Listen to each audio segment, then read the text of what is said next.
Hey, where is this book? Point of Genesis actually occurred much earlier than that. I had been writing this. My previous book was called Love and Trouble, and it was a memoir that had to do with growing up in the 70s and 80s in a culture that was just sort of relentlessly sexually predatory.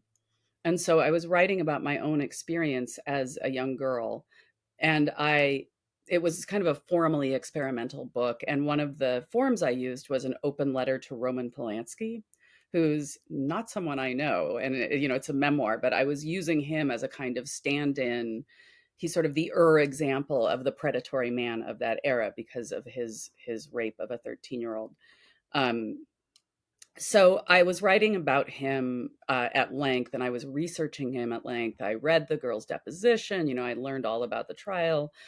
um, and as I was writing the book, so 2015, 2016, I found I could still watch the films. I used to be a film critic, and Polanski is one of my very, very top favorite filmmakers. And I could still watch, I still thought Rosemary's Baby was a work of genius. I could still watch Chinatown. And I thought, well, this is, I've been a writer for a long time. And I was like, this is an interesting subject. This ambiguity, this dilemma that's coming up around knowing so much about this person and still being able to consume the work. So when I first started thinking about it, it was really like a lonely problem. I was just sort of starting to write about it and kind of um, explore it. And then, yeah, then suddenly it was 2016 and the Access Hollywood tape was coming out, and all of these questions were becoming intensified. The Access Hollywood tape of Donald Trump and the Of grab Donald Trump, right? grab him And so, grab him by the P. That yes, grab him yes. by the P, yes. And not long after that happened, I think within the day, Kelly Oxford, who's a writer, was on Twitter asking women to give examples of their first assault. And she got millions of responses. And this was a year before the online explosion of Me Too. And I think what was so stunning about it was her phrasing, your first assault, implying a list.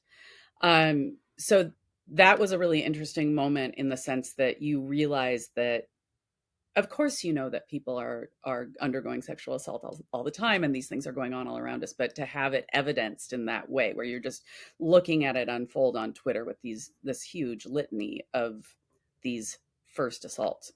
So that was sort of the frame of mind I was bringing to this problem. Kind of on the one hand, I was one of these people who'd undergone this experience. And on the other hand, I was a person who loved these films. So I wrote and wrote and wrote on it. Just, I knew it was going to be a book. And then there was the explosion of Me Too in October of 2017 with the Weinstein accusations. And I took the first chapter of the book and put it on the Paris Review. So the essay "What Do We Do with the Art of Monstrous Men," which was that first chapter, was always intended to be kind of an opening salvo or a shot across the bow for the whole book. So So you that's had kind of the genesis story. yeah, I mean, but you had that complete of a vision that early, like you saw it. And I was saying to you before we came on the air, so to speak, that this book feels well timed. Though I suppose it would have been well timed like 2 years ago too. It just feels like Hmm. it is about something that we all have a stake in, or anybody with an internet connection has a stake in at Right. this point. Yeah. Everybody feels this. And you talk about Polanski, and as I was reading, I was like at once like thinking about the rape of a 13-year-old girl. I have a 12-year-old daughter. So Oh, it's like, oh my God, like that is not okay. That is not okay. That is not even close to um, womanhood. You know what I'm saying? Like that right, is right. It's a child. it's a child. And at the same time, when you mentioned your love of the or your admiration for the film The Ghostwriter, Oh, I such a was great like, movie. I know, I was like, I found myself sort of clapping on the inside. I was like, yes, I love that movie. And I felt It like is it was, great. yeah, it's underrated and, all this, all the rest. So I was agreeing with your sort of critique of the film and kind of nodding along. And so there's that weird juxtaposition that happens, I think, to so many of us. And that is what this book gets into so well. And the fact that this is a fun book to read is to your Thank credit. you. I have Thank to you. I have to underline that from the jump, because I think some people might feel like sort of suffocated by these kinds of arguments, or they might feel like there's just oversaturation. But what I would say to anybody who might be in that category is that this book is so intellectually rigorous and so subjective, intentionally Mm, subjective and mhm. personal, and just so smart, that I found it very stimulating and illuminating and delightful to read. Thank Where you. I think a lesser book could have easily been just like a huge downer and like a, a soul crushing experience. That was not the case here. And I thought something that you say early in the book uh, was particularly interesting, and it has to do with you at the outset of this process reaching out to one of your old college instructors. Mhm, mhm. And you sort of realize, maybe after the fact, I don't know how quickly you noted this to yourself, that your first instinct when you were delving into this subject matter was to reach out to a white male, quote unquote, expert. Mhm. Yeah, uh, yeah, yeah. but when you did that, I think the fact that you found that there really wasn't much precedent for deep dive investigations into this subject matter. There was not like an authority on this stuff. Right.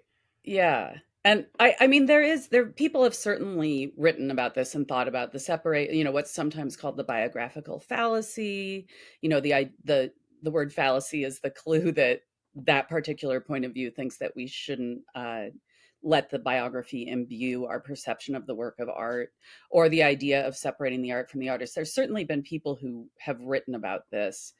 Um, but it's not kind of a part of aesthetics that's hugely talked about. And when I found that it was talked about, what I found was that there was this word should. There was very often this idea of how you were supposed to respond to the art. And that seemed not useful to me, because my issue was, this idea that, well, you should separate, or you must separate the work of genius of Manhattan from what you might know or think about Woody Allen, is is this prescriptive approach is just non-realistic.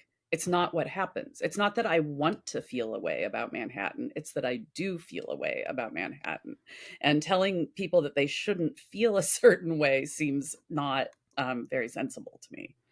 So what writing I was able to find on it really was kind of organized around this idea of almost this authoritative relationship with the audience member.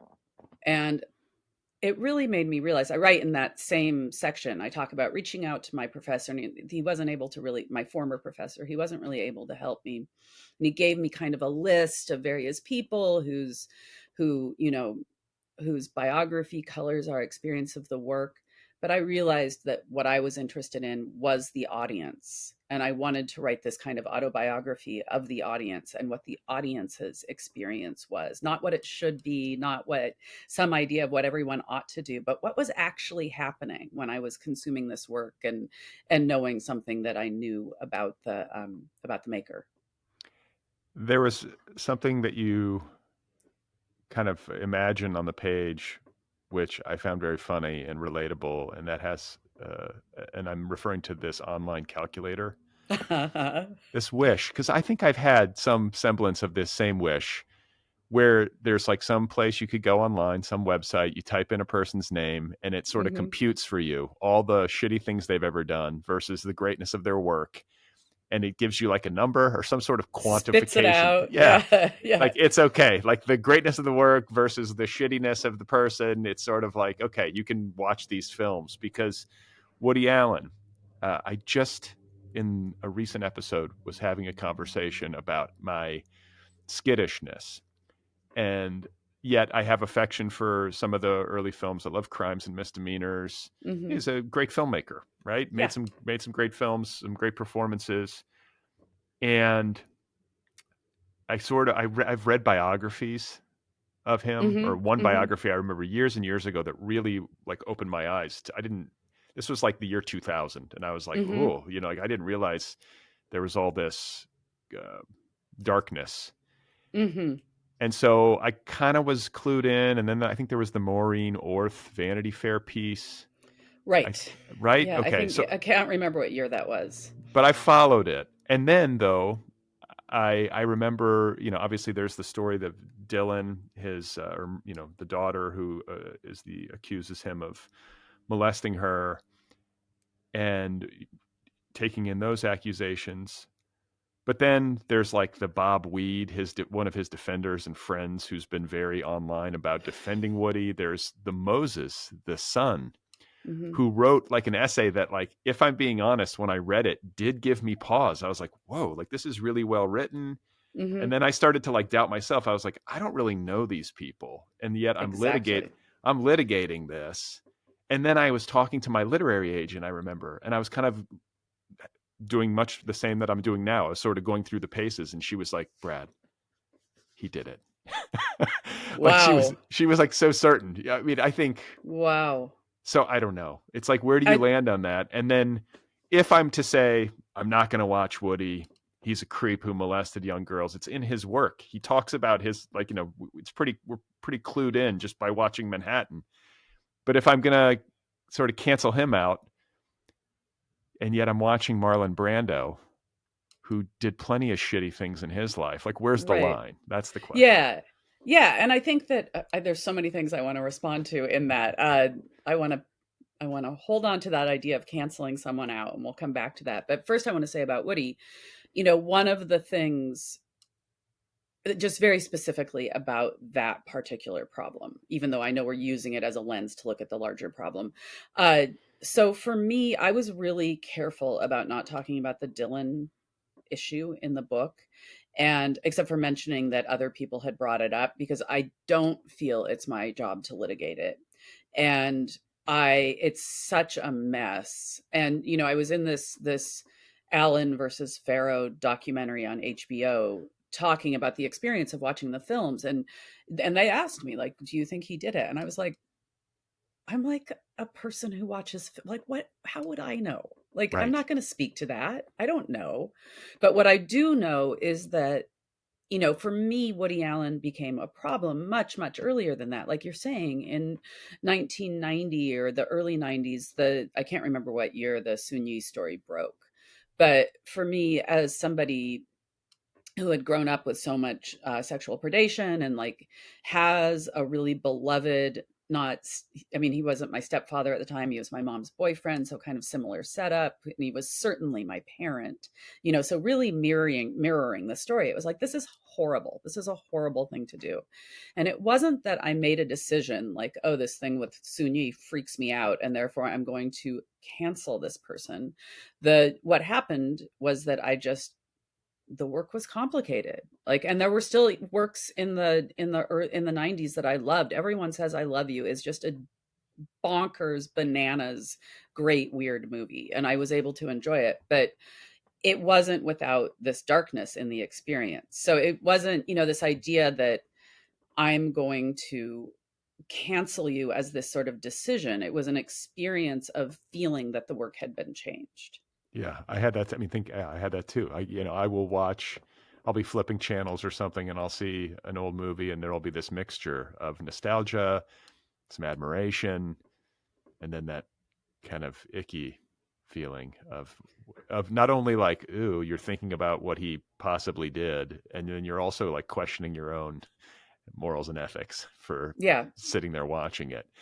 And I think that uh, you make a great point about the ways that the closeness between a person's real life behavior or alleged real life behavior and what is depicted in their work can make the work hard to watch. Hmm. But what is equally true is that the distance between a person's screen persona, like Bill Cosby and The Cosby Show, I think is the example that you use, Yeah. versus what he has been accused and convicted of. And then I guess what the conviction got overturned. I don't know exactly the entire legal story, but Yeah, yeah, we don't have to go into that, but yeah, yes. but you know what I'm saying? Like, so the distance between who he presents himself to be in these fictions versus who he actually is. That can make it difficult. That's a good point. Yeah, I think both those things, right? The Alan is the one who hews really closely to his the story of his accusation, and Cosby as somebody who sort of is in contrast to it. Another really totally fascinating example that I actually wrote an epilogue about and threw out is John Mulaney.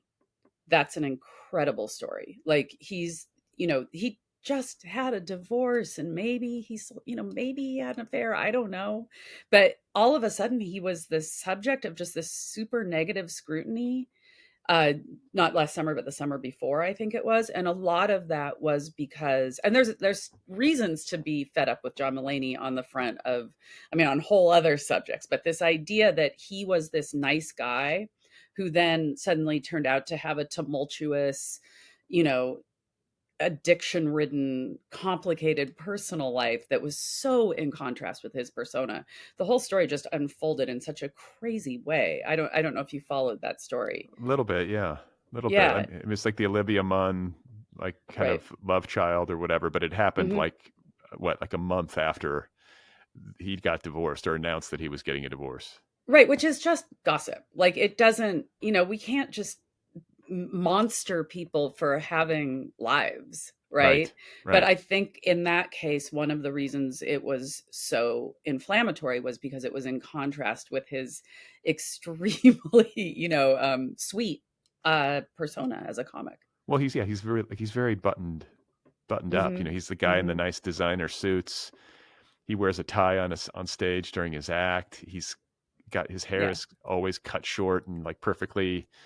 He's like perfectly groomed, and yet he's Right. got like He is really a raging cocaine problem. He doesn't fit the mold usually. I think people right. think of that sort of trouble, and I think the visual that he presents is what like jars people. Coupled with, I But guess, sorry, go ahead. I was going to say, coupled with the fact that he had this new relationship so quickly on the heels of his old one dissolving. Yes, exactly. But it's just I just think pointing toward that idea when somebody's persona is in contrast with their story, it colors your experience of them. So you write something in the book that I'm going to read aloud, if I may, and Mhm. I want to hear you talk about it because it's a distinction that I think is critical to the arguments that you're making here. And it's something that when you read it might not, or at least for me, I was like, well, let me think about what this really means. So you say, this, I think, is what happens to so many of us when we consider the work of the monster geniuses. We tell ourselves that we're having ethical thoughts when really what we're having are moral feelings. Mm, This is emotional, what we're talking yeah. about, or what you're talking about in this book. Hmm. Yeah, I think this started to really become clear. I described this moment where I was talking to a friend about Woody Allen once again, and she said, I have, she's like, I'd love to talk to you about Woody Allen. I have so many thoughts about Woody Allen. And then she said, I'm just so mad at him. And then she went on about her anger. And I was like, well, those aren't thoughts, those are feelings. And recognizing the primacy of emotion in this experience was so important. It was like a seed or a germ at the center of the whole project, because I realized that there was this, that sitting around thinking about it, thinking what we should do, having it, making ethical decisions doesn't solve a feeling.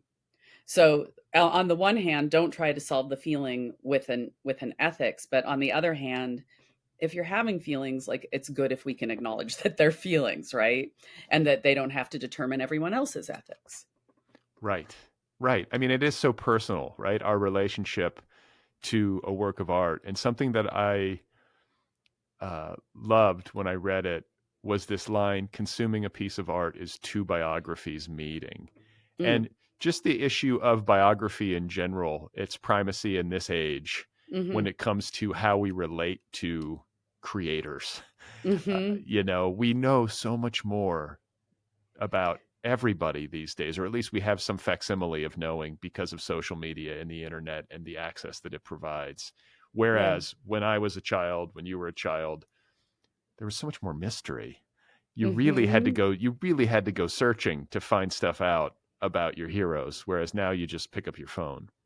Absolutely. I mean, I think that the book has sort of several building blocks that I set out in the beginning. This idea of how we respond emotionally to the biography, and then really getting at this idea of the contemporary role of biography, which is different. I'm 56, which is so different from what I grew up with. And I talk about, my friend who loved the Beatles sort of hopefully, I mean, not even looking, it's so funny to think about now, but just hopefully going to the bookstore and thinking maybe a new Beatle biography would have arrived in, like 1979 or 80.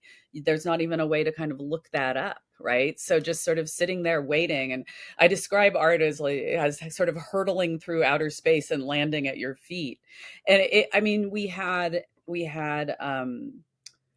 some like college music magazines. We had NME, we had Rolling Stone, but these are like very, very limited house organs for entire industries. And you just were lucky to find what you could find. And how many amazing bands did I find just because the album cover looked cool and it was in the used bin, right? I mean, that was how you went about your business. And the total lack of knowledge of anything is so hard to even remember, let alone make someone else understand. So this biography has just exploded. Certainly it started to grow at the beginning in early in the 20th century with mass market, sort of culture becoming so much more influential, and then it just sort of kept taking over the territory until of course we came to where we are with the internet, where we're constantly consumed with with biography, everyone's biography, famous person, non-famous person. And that experience is sort of inescapable. It's just part of how we live. Well, you So say as well in the book, and I'm quoting, "We live in a biographical moment, and if you look hard enough at anyone, you can probably find at least a little stain. Everyone who has a biography, that is, everyone alive, is either canceled or about to be canceled." all But right, so okay, I no, mean but that is a listen, joke. that is a joke, but it speaks to, I think, a feeling that so Exactly. many of us have as we, for example, sit in front of our computer screens or hold our phones in our hands and watch a big dramatic kerfuffle, if I may use that Hmm. word, Yes, yeah, yeah. play out on Twitter. So it could be something in the culture, it could be something in the subculture, Yes. and I think I've had many times the experience of watching this and feeling a complicated mixture of things, and then also eventually starting to like turn inward and go, how would I stand up to scrutiny? Hmm. Most of Yeah. us, I think, have had those. If we're honest with ourselves and do some self reflection, have had some variation of that conversation with ourselves. Yeah. I mean, I think that it's sort of an interesting, I think that idea of potential shame or what might happen to you in that arena uh is it's I was trying to get at, as you said, it's a feeling that we live with that has come in this biographical moment that is a particular anxiety that is new. It's a new human experience, right? To have this feeling of being about to be shamed just because you're existing in this biographical arena. And I think it is you know, I'm sure there's some people who don't have it, and the more you stay offline, the less you have it. But it also speaks to, so there's sort of this really interesting dynamic that we have with our heroes, especially as maybe they go through something where they have been shamed, where we identify with that shame and then we actually sort of weirdly feel shamed for loving them. And there's this collapse between the public figure and the private figure consuming their work that it can be very confusing and upsetting. So that's kind of one piece of that feeling of like, how would I hold up to scrutiny? But then toward the end of the book, I have a chapter about becoming sober. And, you know, a thing about quitting a drug or quitting drinking is that, the sort of act of quitting is like retroactively implies your own monstrousness, right? Like you sort of, if everything was going great, you wouldn't have to quit. right? You would just keep going. So that that acknowledgement of my own failings and my own shame toward the end of the book is another angle on that sense of who among us, would hold up to this scrutiny. And when I come to that toward the end of the book, I use it as a way to talk about, empathy for everyone, which Yeah. is a really difficult concept. No, but I loved it. I loved it. I agreed. Like this book works towards a conclusion, and it Mm, tries to resolve the tensions that we've been talking about between loving art and dealing with the biography of the artist, and what are our moral obligations to one another. mm-hmm. Do you know what I'm saying? So like if, like you say, you've grown up in a culture of sexual predation, so you have a particular sensitivity to that, and Mm-hmm. a filmmaker like Woody Allen has got to be extra problematic, I think, Right. for you. I have a disabled child.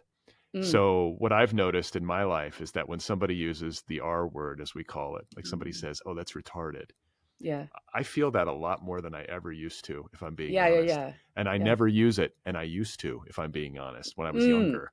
You know, Mm-hmm. not as a pejorative against a human being, but referring to a situation, Yeah. or something that didn't work, or so uh, we bring ourselves to these issues, and you have I'm so I was so um, I kind of went haywire with my highlighter as I was reading this book. There are so many passages that are worth underlining, but you say, when it comes to kind of cancel culture or this moment and the social media environment that we live in, I think in particular as it applies to 2017 and after the Me Too moment.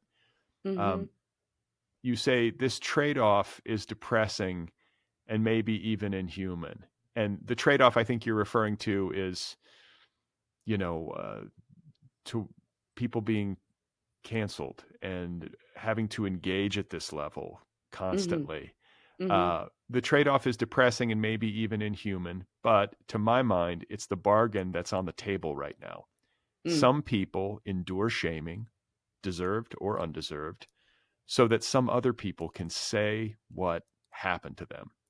Instead of accepting that bargain, we make up an insulting and increasingly dumb name, cancel culture, that invalidates half of the equation, the half where people are able to say something is wrong. Perhaps this is the wrong bargain, probably it is, but this is the reality we live in. And it goes on from there. I just found that to be about as right of an assessment as one Mm. could honestly make. I mean, Mm. it's complicated, right? Yeah. Yeah. That was the hardest passage to write in the whole book Was it? by far. Yeah. Maybe Uh, maybe that's why I was drawn to it, because I've struggled to articulate that, and I was like, oh, mhm. somebody gave this a shot, like really dug in and tried.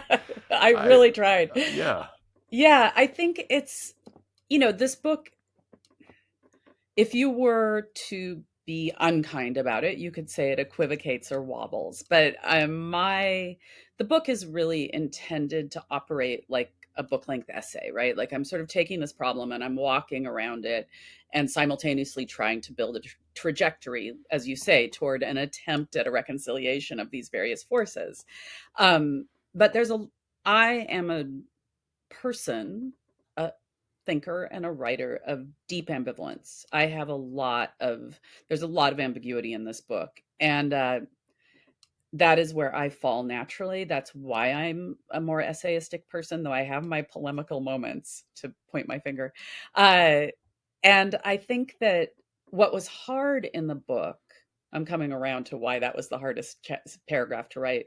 What was hard writing this book in this moment, and maybe you'll have thoughts about doing the podcast and doing your own writing in this moment, was as I wrote in a really ambivalent and sort of complicated way about the subject.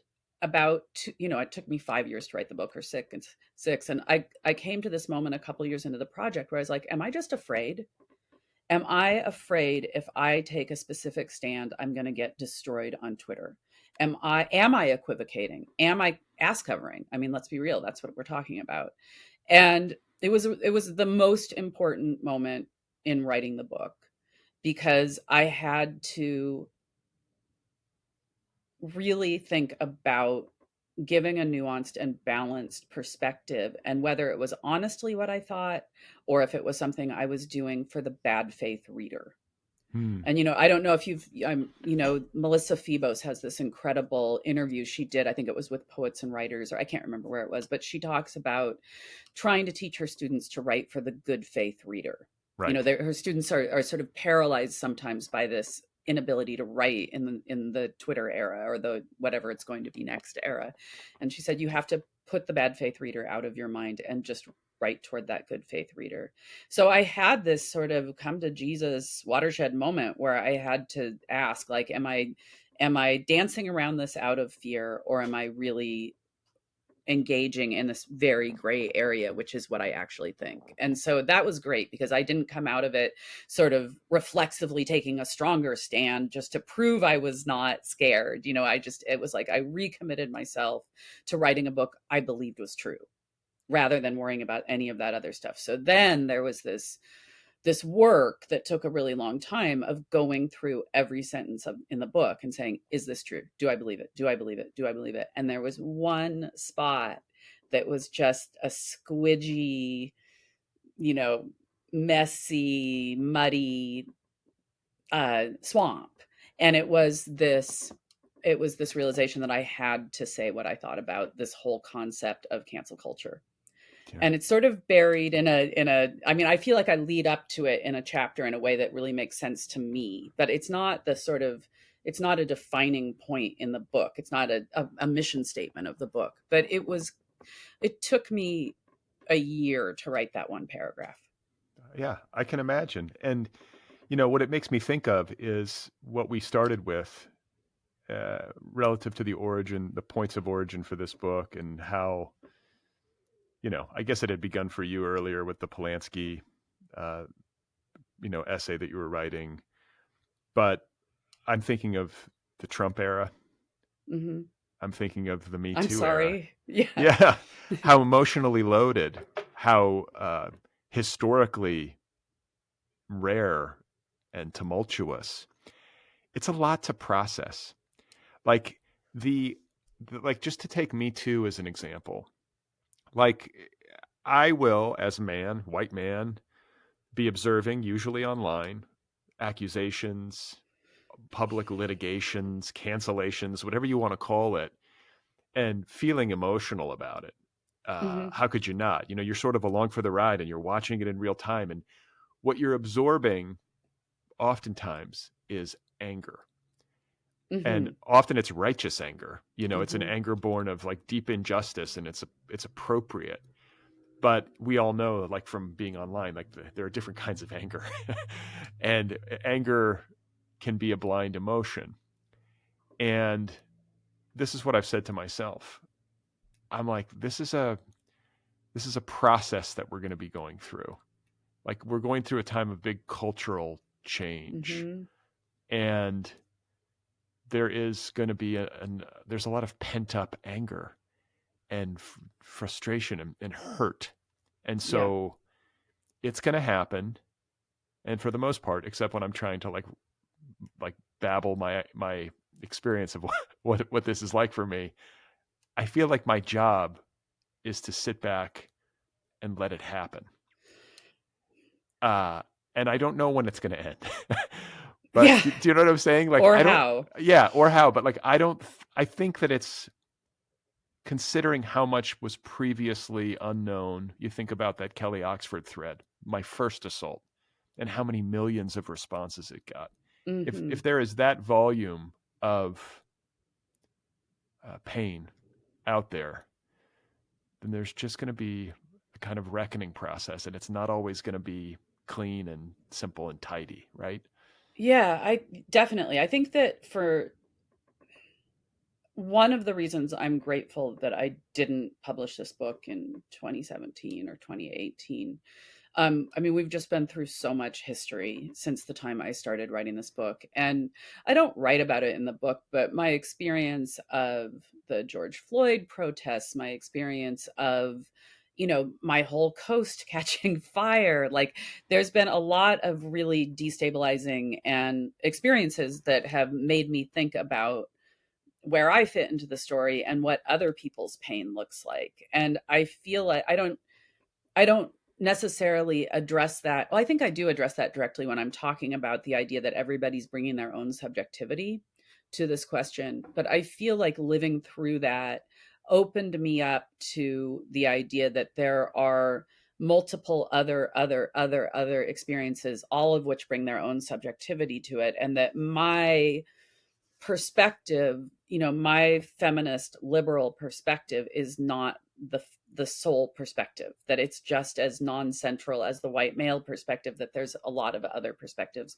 And that growing understanding, um, I feel really shaped a lot of the writing and revision of the book in a way that I'm so happy I got to have that opportunity to kind of internalize all those historical experiences as I wrote. Does Okay. that make sense? It totally does. And it's actually like, I think, an illuminating, like almost like an illuminating craft comment, because Mm. I think there is within us, and I think you even say this in the book, this incredible drive in most writers to finish. I gotta Ha! finish. I gotta finish. I gotta finish, right? You talk about this. And yet, Mhm. sometimes the very slowness of a project and the resistance that it presents to the writer can be a blessing in disguise, Mhm. especially when you're writing about something as intellectually complex as what you're writing about here. I think having the benefit of time to kind of put stuff down on the page, maybe have a few weeks away from it or even months, and then you come back to it, taking an entire year to write this paragraph that we were talking about a bit Right. ago. Like Yeah. sometimes it's better to slow down, and sometimes a book that doesn't succeed as well as it might have might be the case because it was rushed or didn't stay in the oven long enough. You know what I'm saying? Like, Yeah. so maybe it's good I sometimes that it takes a little bit. I you know, I have it takes me a long time to write. So sure, I'm in on taking a long time, but this particular book, I shudder to think what it would have come out like if I'd finished it 5 years ago. I've been through so much in that time, and I think my perspective and my kind of the stress testing I've done around my ideas has become so much stronger. So I do think taking the time was incredibly useful. My editor always steered me away from using the most contemporary examples.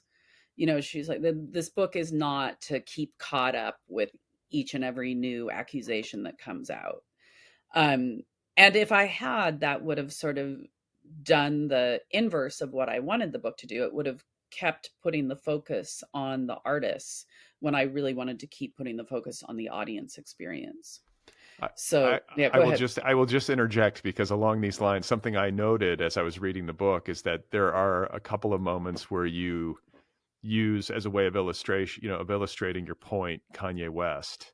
Oh, I mean, but the sorry. cult, no, but the You culture, just made me. yeah, but the It's all. It culture. always comes back to Kanye. But I'm just saying, it underscores this idea that the culture moves so fast that to Hmm. try to keep up and make your book as contemporary as possible, forget it. There's no way. By the time the Right. thing is in print, everything's kind of moved past, and we're on to a new controversy du Ex- jour. Thank Like, you for saying that, because there are a couple moments in the book, and I could have gone in about a month ago or 2 months, whenever the very last edits were done, and maybe tried to interject with Kanye's latest, right. horrors. But I felt like the way that I talked about him, I just felt like he's an important example from his moment of being an artist who was incredibly influential, and that's allowed to stay. And so, right, it's things have sort of moved on. And it actually, Danny, do you know Danny Shapiro, the writer? Yeah. So she and I finished our last memoirs at almost the exact same time, or my previous book and her book, Hourglass. And we finished them, and I already was thinking like, oh, I already want to change this part of that book or that part of the book. And she told me something that the Buddhist teacher Sylvia Boorstein said to her, which is that, you write with the wisdom you have at that moment when you're completing that book. Shut the book, put it behind you, and then you're going to have new wisdom. And that book's going to be static. And that's just part of letting it go. That's part of finishing. So that's certainly been, I already have things I would love to be adding to this book. I'm not ever going to stop thinking about this. I will say, and I've thought about writing an essay about this, there was an epigraph from Kanye that I loved. I loved it. And I really love a lot of Kanye's music. And I had an epigraph and I took it out at the last in the fall What because was it? it was from Runaway. Let's have a toast for the douchebags. Okay. Let's have a toast for the assholes. Let's have a toast for the douchebags.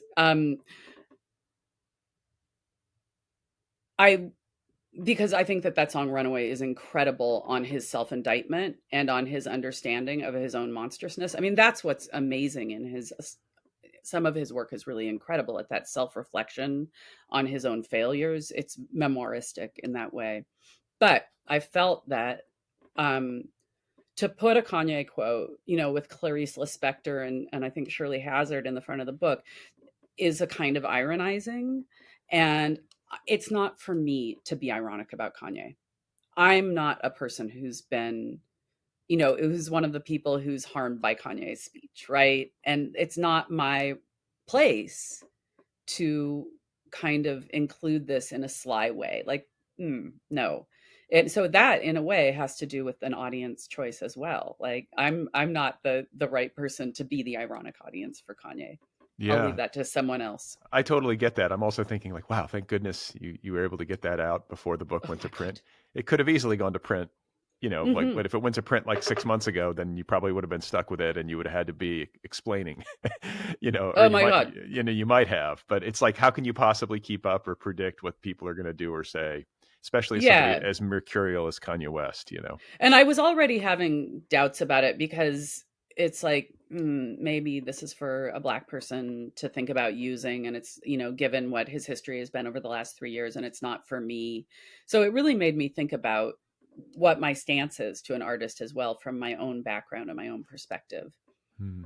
So I want to shift gears a little bit and talk about the issue of gender, Mm, because this book follows a kind of arc. I mean, there's multiple arcs, but one of the arcs has to do with gender. It starts with men, the Roman Polanski, the Woody Allen.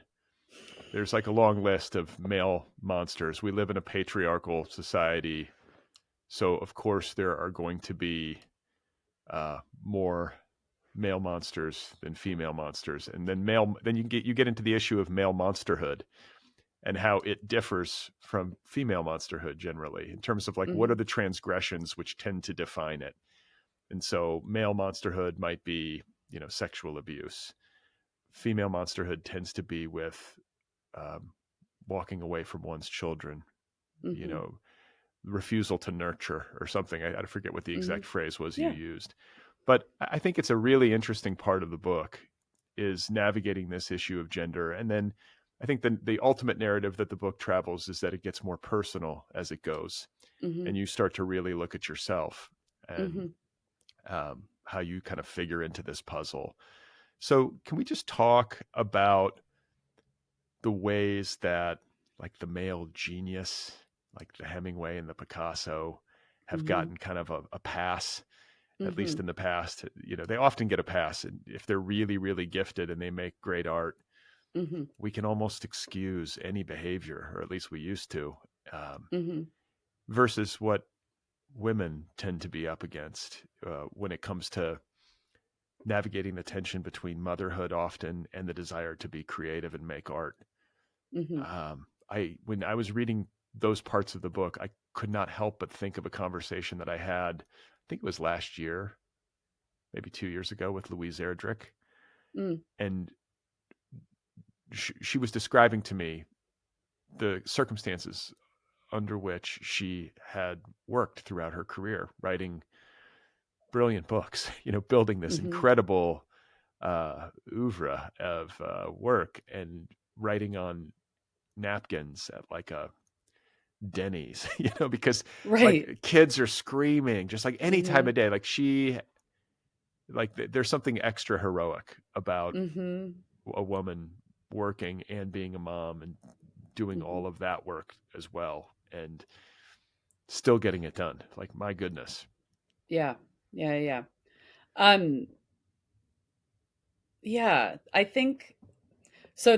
I'll go back to the question of the male genius to start with. I really get at I really am exploring the idea of who gets to be a genius and who gets to be the person who sort of has that role, has that title, and what genius means is license. What genius means in this male construction of it is that you are someone who has kind of these artistic impulses that create this incredible work.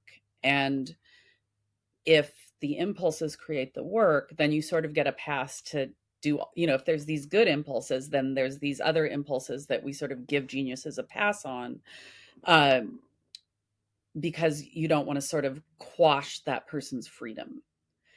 And I think that Picasso and Hemingway, I go back to them over and over and write about them at length. I think they're interesting because they inhabit this role of the male genius who's free, who's masculine, virile, brawling, sort of a tough guy. I kind of equate them, I talk about how they both love bullfighting, and there's a lot about masculinity and kind of a florid expression of masculinity that they both inhabit. Uh, so they're examples of it, but they are also the propagators of it. Picasso was the first great artist of the mass media era, and Hemingway possessed a kind of fame that we can't even conceive of today. And they were people who used the media, used Life magazine or newsreels or whatever was the most dominant kind of cultural machine of their day to propagate their own image in the role of artist or writer. So not only did they sort of inhabit this role of genius who is free and can do what he wants, and maybe he hurts women, but maybe that's just part of his freedom, they created it, right? They were that, and then they sort of made it so that that was the idea that the rest of us were living with as well.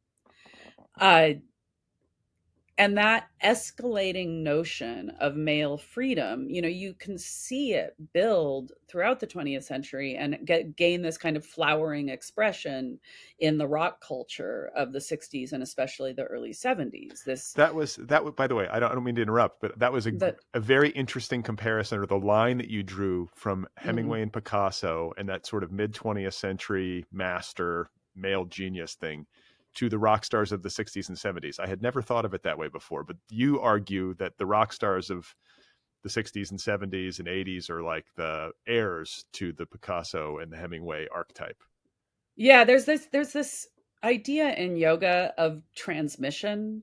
So you don't just it's really important in yoga to not just like go read a book, but you have a teacher who like shows you, and the ideas and the philosophy are transmitted. And that's to me the way that the sort of rock transmits this idea of masculinity. You see it, I mean, you men who were these sort of wild men of rock in the certainly in the 80s, when you have like Motley Crue studying the masters who'd gone before and then aping their gestures, aping the gestures of abusive superstardom. There's a way that that just gets passed, and I do trace that back to Hemingway and Picasso and this idea of male freedom that somehow always has a female victim, right? And I think one thing that's really interesting about the way the book came out in the end was there was like a 20,000 word chapter about rock, about music. And it fell out. We took it out. Why did we take it out? Because it was boring. Because we all know what the crimes of rock are. We all know what that story is because it's so mundane and repeated over and over by so many rock stars. It's like, oh, right, X person, had sex with a 14-year-old. This person had sex with it's just the sheer ordinariness, which is another theme of the book of having sex with young girls. It just sort of had this inertia around it that we eventually took out. Right. And I'm more interested in kind of the roots of that idea as you see it in Hemingway and Picasso. So with respect to there always being a female victim in the Well, not construction, always, to well, be but I fair. mean, yeah, but with Hemingway and Picasso, I guess it was often the case. There is a quote in your book, I believe it's from a memoir by Picasso's granddaughter, Marina, which I have to read because it struck me so much.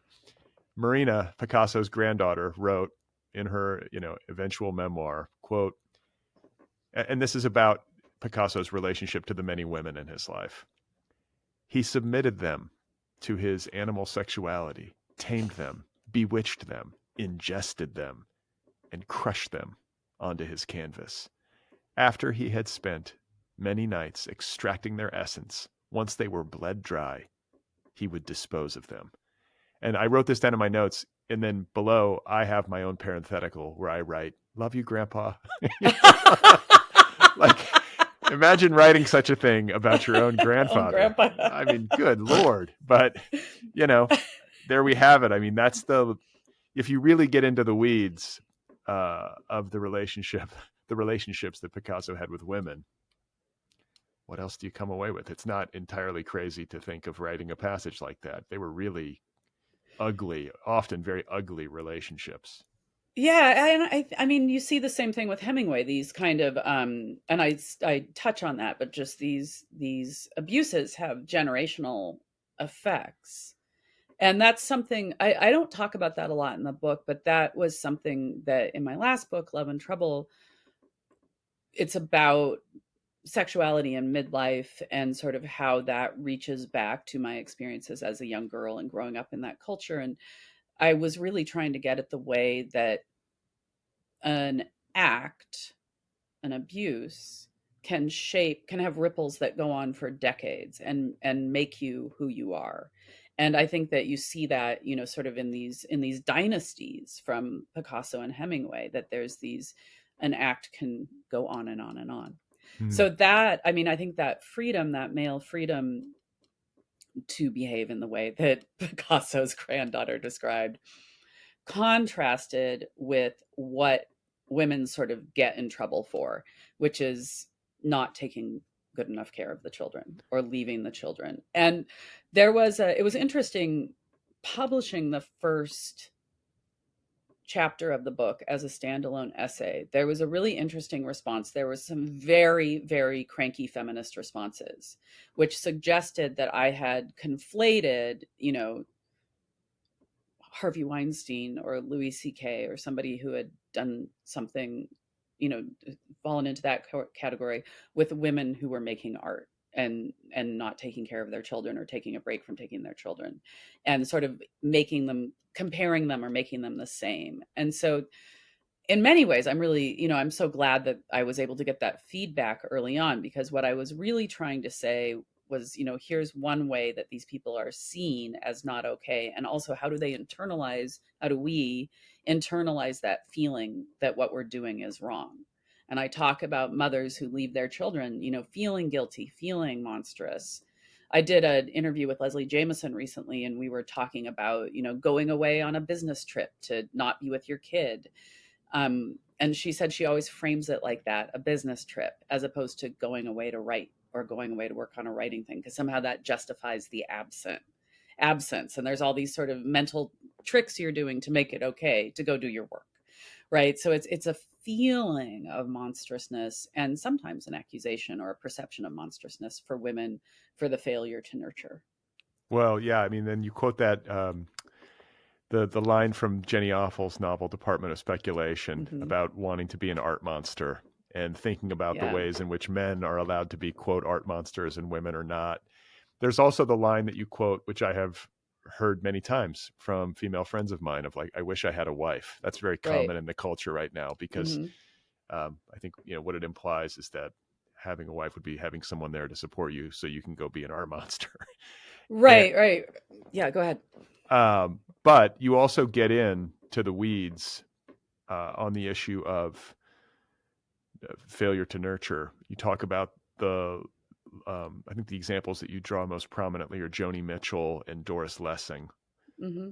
And I think I knew that Doris Lessing had left her kids. I had read that somewhere once, but I have not read Doris Lessing. I have to confess. It's You on have my to read The list. Golden Notebook. Yeah, it's I know. It's incredible. one of these, marks of shame for me. I have many No, of it's them, a but she left her kids in Africa, two of her kids, mhm. and went to the UK. And like With that one was of her with one of her kids. kids. But I mean, as a parent, I was just thinking like, oh my God, like that's a bold move. I could never do that. I mean, like I cannot imagine just being like, you know what, this isn't working out for me. I'm out of here. And yet, Right. so it's just an interesting thing to try to unpack. Yeah, it is. And it's I mean, who are we to say, that people have to make decisions like this for all kinds of reasons. And I think in the case of Joni, talking about her giving her child up for adoption with this feeling, I'm not going to say because of a feeling, but alongside a feeling that she needed to make her art. And what would it be like to try to be the artist she wanted to be with a child? And she chose a path, and she talks about vindicating the dreams of her grandmother who wanted to be an artist, but had children. And would kick the door off the hinges, right? uh There was which that was like a very mhm, like striking line, talking about how she had seen her grandmother, I guess, in her childhood, mhm. so frustrated in her creative impulse, her inability to be creative and to realize her ambitions, that she kicked the door off the hinges. Yeah, which seems like exactly what you would picture Joni Mitchell's grandma would do. I mean, that's just perfect. You can just picture her on the prairie, like, yeah. Anyway, so I that dynamic of how you're going to be vis-a-vis children as a maker is something that touches so many women's lives. And how bad are you going to feel to when you leave to go do your work? And I set that chapter when I was at an artist residency in Marfa, Texas, and a dream residency. I was so lucky to get to do it. And I was gone. I had a kid in high school, and I was gone for 5 weeks. And I was so consumed with guilt about that, so consumed with kind of confusion about whether it was okay I was there. And that's sort of the question that hangs over the chapter. Well, how long could I be gone? 5 weeks is a long time. What if I was gone for 7 weeks? What if I was gone for a year? Like Right, at right, what point am I an abandoning mother? right. And there's this kind of spectrum that women are sort of wobbling, or a tightrope women are sort of wobbling their way along, whereas men are going to work. And there's not this sort of framing of it. And honestly, I think that none of this question we can't really address. It's the book's job is not to be culturally prescriptive. So this is not in the book, but can any of this be solved while we have an essentialist idea of what it is to nurture? If we have gender essentialism around, well, and it's something to question in every instance, but around the idea of nurturing, the idea that mothers must be the ones to nurture, then we're going to have a problem, because there will be no, the qualities needed, as Doris Lessing enumerates in a really amazing paragraph in The Golden Notebook. The qualities needed to take care of children are like attention to detail, planning the day, remembering things. These are not like in my DNA. These are things I've had to learn to do. And so our constant kind of redounding to ideas of what men ought to do and what women ought to do ultimately is preventing us from solving this problem, because we're not allowing more people to nurture, which is how the problem would be solved. And it also keeps, if the disempowered group, women or brown women or whoever, keeps getting charged with the work of care, then we're never going to see care as a great thing to get to do, which it is. It's a joyous part of the human experience, but it feels like shit if you're the one who always is assumed to have to do it. Hmm.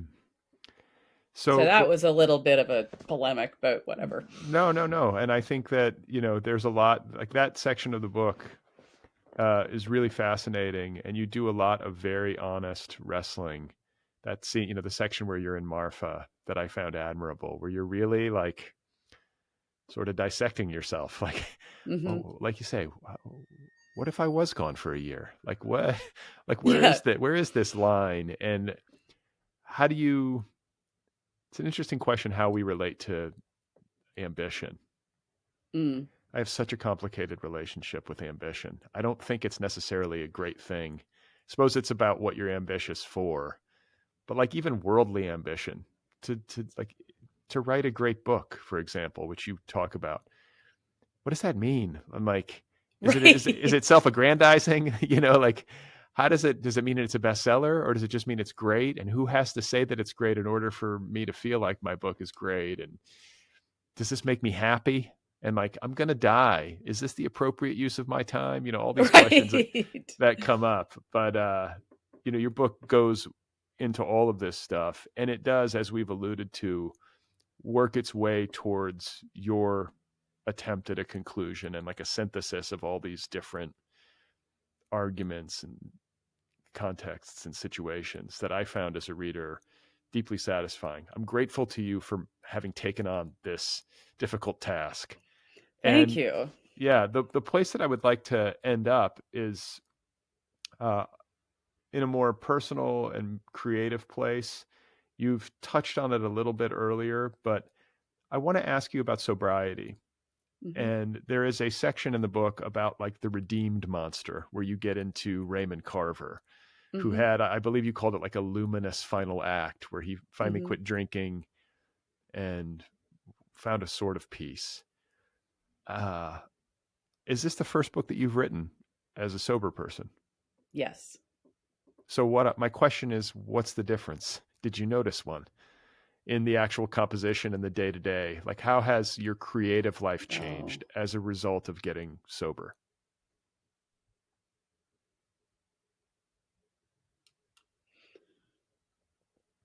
I think that there is a I'm almost 5 years sober now. And so I Congrats. became, thank you. So I became sober during the writing of this book. And there is a very like molasses, slow moving river in sobriety that takes you away from self-hatred. Um, and that's anybody who has not been, who's been an alcoholic or an addict knows that like that self-hatred is this just like, it's not just a pool, it's like a whirlpool trying to suck you back in all the time. And so this kind of movement away from self-hatred, it just makes the experience so much less complicated because I'm not having to engage with the constant self-involvement of like the self-hatred and then the lifting of the self and all of this dynamic around being an artist where you have to doubt and hate yourself and then beat yourself up about that and try to get over it so you can just sit down. It's like, of course I still, you know, have doubt, and I of course I still don't like some of the things I make, but it's not so much about me and that turmoil and that selfness. I'm more just focused on the work when I go to work, I Yeah. think. Yeah. I No, have and to think about that, but I think it's true. yeah, no, and I just think like what I think. I mean, I'm not sober, but I don't drink very much. Part of it, I Hmm. think, is a function of age. What I always say is like, I can't afford the hangovers, and Right. they get worse as you get older. At least Yeah. if you're anything like me. Like I have like a second glass of wine, and like I can't sleep, and I just feel like, Mm. you know what I'm saying. So Hmm. I'm thinking of you talk about navigating the self hatred and having to sort of lift the self after it. I can imagine just on a functional level, waking up feeling like shit, then feeling like shit on top of feeling like shit because you're mad at Hmm. yourself for feeling like shit, Yeah. and then having to sort of like shake off the hangover and get yourself into a mode where you could possibly do your work properly. Yeah. That's just a lot of work. It's a lot of work. It's a lot of and like I'm 56. Like just doing the physical work of writing is. I've been a writer for 30 years, professional writer, and it's much harder now. I mean, so there's just the physical piece of it is rough. I can't even imagine doing it with a hangover at this point. Um, Yeah, I think that's definitely part of it, for sure. And you just mentioned uh, working as a writer for 30 years. There's another part of this book where you kind of talk about your early career as a film critic. Hmm. Like so much of why this book succeeds, I think, has to do maybe with the training that you have as a critic and the work that you've done as a critic. You bring a very critical mind to this, Hmm. self-critical, cultural criticism. You know, well, I think that makes you well suited to take this on, is the point. And I'm wondering if you see it that way. Like when you look back at the arc of your career and the work that you've done, both as a journalist and a film critic and as an essayist and all the different venues that you've written and published over the years, like, do you look back on it and say, okay, yeah, I was kind of working towards this book. I was getting ready to be able to write this book. Wow, that's lovely. What I think is that you are what you do. And a lot of what I've done is write criticism. And so, obviously this book was a challenge to write because there's just not a lot of, there's really difficult thinking and really testing the thinking at every turn. But there's also not very many models for a book like this. Book length works of criticism are rare, let alone ones with a kind of plot, let alone ones with jokes. You sort of turn to Chuck Klosterman or like Eula Biss, or like there's sort of some different models, but it's not something that's common.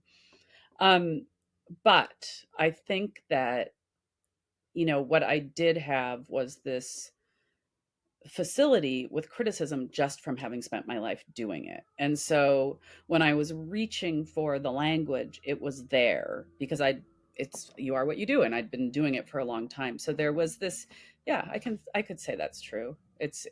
There was a kind of a joy in taking that thing that I'd done within the very narrow confines of a review so many times and seeing what it was like to take it out for a spin, for a book Mm. length spin. There was some fun to that. Well, and I also think that your approach to criticism, where you do embrace the subjectivity, you do um, kind of pull off the mat. Of course, it's you in there. Do you know what I'm saying? Hmm. Like the ghost in the machine is revealed, and Right.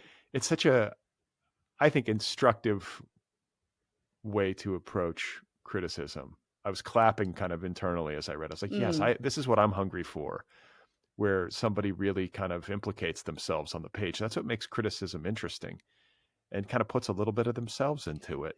Obviously the work that they're writing about in the criticism is central, but I find the interplay between those two things to be more honest and more interesting. And that's obviously the case with Monsters. And I just loved it. So Thank I know you you. have other interviews to do. I know you're in demand, so I'm not going to keep you any longer, but I just want to congratulate you on writing this book. And as I said at the top, somehow making a book about this subject matter fun to read. So kudos. And I always ask people as my final question, do you have anything else in the works? It's okay if you don't, but are you working on another book? I am living in my late father's houseboat. I nursed my father to his death a couple years ago, which was a really big experience. And now I'm living in this kind of floating shack where he lived for 50 years on Lake Union in Seattle. And Lake Union's this sort of urban dying lake. And it's just, I don't know, there's something, I'm writing something about that. And I don't know what it is, but the whole experience is really interesting.